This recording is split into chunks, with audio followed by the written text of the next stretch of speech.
Menanam cabai bisa sangat menguntungkan, tetapi juga punya risiko. Banyak faktor yang memengaruhi keuntungan ini. Jadi penting untuk mempertimbangkannya baik-baik. Potensi keuntungan. Permintaan tinggi, cabai adalah bumbu dapur utama di Indonesia. Jadi permintaannya selalu ada.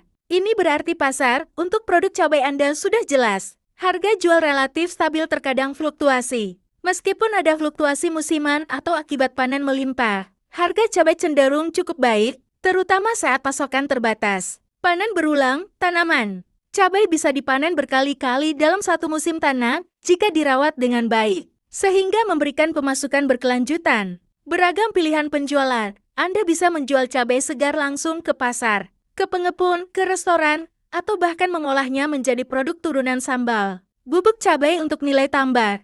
Tantangan dan risiko. Fluktuasi harga, ini adalah risiko terbesar. Harga cabai bisa jatuh drastis saat panen raya atau pasokan melimpah, mengurangi keuntungan Anda secara signifikan. Penyakit dan hama, tanaman cabai sangat rentan terhadap berbagai penyakit, misalnya antraknosa, layu fusarium, dan hama misalnya kutu daun, thrips.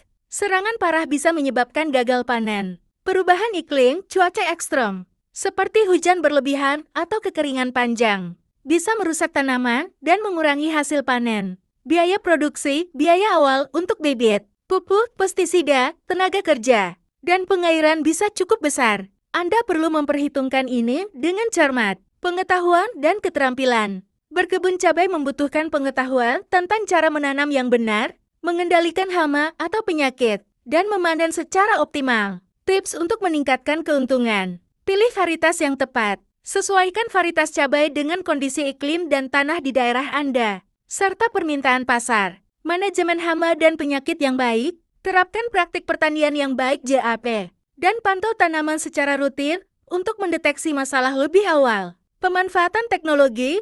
Pertimbangkan irigasi tetes atau greenhouse untuk mengoptimalkan pertumbuhan dan melindungi dari cuaca ekstrem. Meskipun investasi awalnya lebih besar. Diversifikasi, jika memungkinkan. Tanam juga komoditas lain untuk mengurangi risiko jika harga cabai anjlok.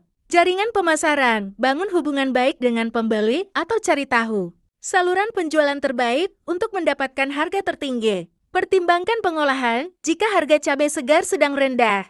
Anda bisa mengolahnya menjadi produk sambal, keripik cabai, atau bubuk cabai yang memiliki nilai jual lebih stabil dan tinggi. Kesimpulan, secara keseluruhan, berkebun cabai bisa sangat menguntungkan jika dilakukan dengan perencanaan matang, manajemen yang baik, dan strategi pemasaran yang tepat. Namun, Anda harus siap menghadapi tantangan dan risiko yang ada, terutama fluktuasi harga dan serangan penyakit. Apakah Anda tertarik untuk memulai berkebun cabai dalam skala kecil atau besar? Jangan lupa like, comment, follow, share ke teman Anda.